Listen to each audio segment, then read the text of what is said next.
It's your first time at Comic Con? No, it's not. I'm so lucky. I think it's my fourth Comic Con.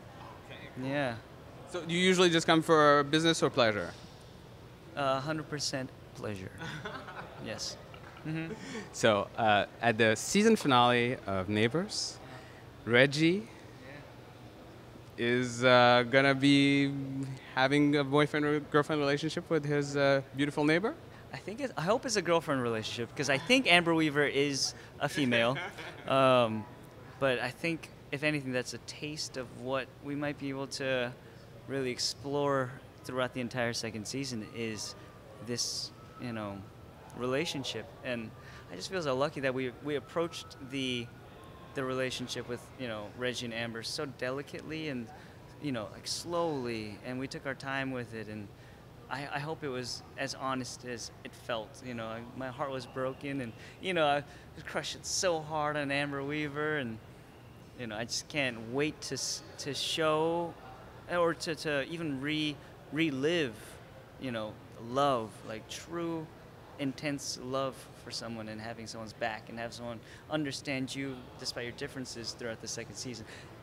Under a cloud of just like stupid, crazy, wacky comedy.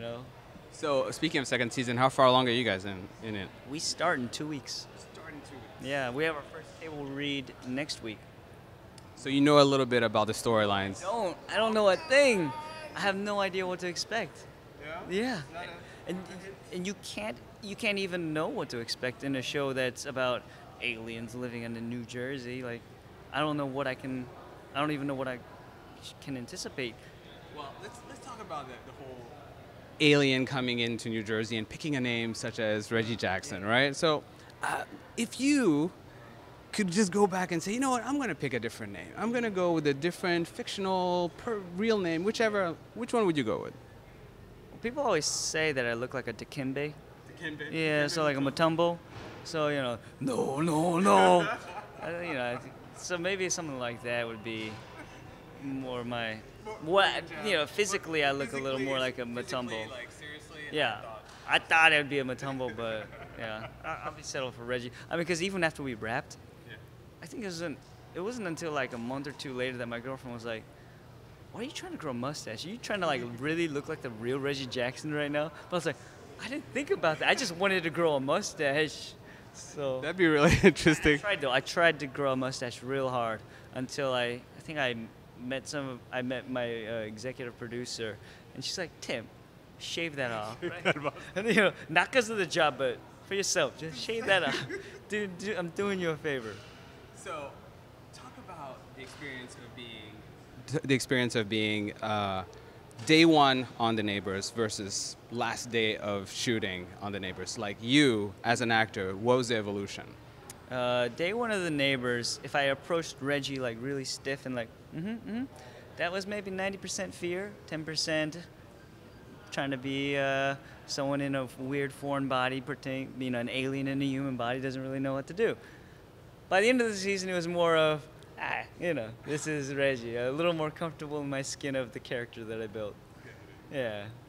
And it's sad that, shoot, are we ever going to get to do this again?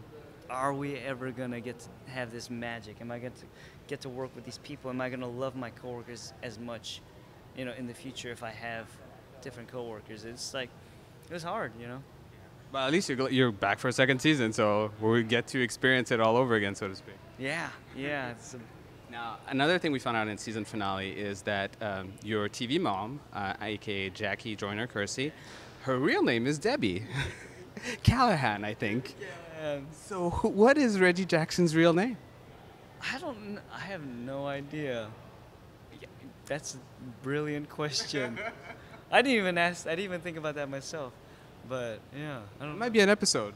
There might be. There's so many like ideas that I have just as Tim, thinking like, like maybe the writers could write something along the lines, and then they'll come at us with something else, and you're like, oh, that's way wackier than I could have even imagined. Well, speaking of ideas, what would be your idea in terms of if a Zabrovnian would come to Comic-Con, how would he experience this whole thing? He or she? Oh, that's a good question. I think I think we'd be very confused, but we would be the ones that would, we'd either walk around like in our true form, or we would go way beyond cosplay, and like my mom would wear the most skimpiest anime, girl with Inuyasha ears, and just like the craziest amalgamation of every single character in this super skimpy outfit, because that's what she sees as the popular one, right? My dad would probably be something crazy, like I just feel like we would definitely cosplay if we came to Comic-Con. And but I mean, the cast, you guys have just amazing chemistry on screen. How do you guys achieve that to just have that natural feel to it? Because you're a family.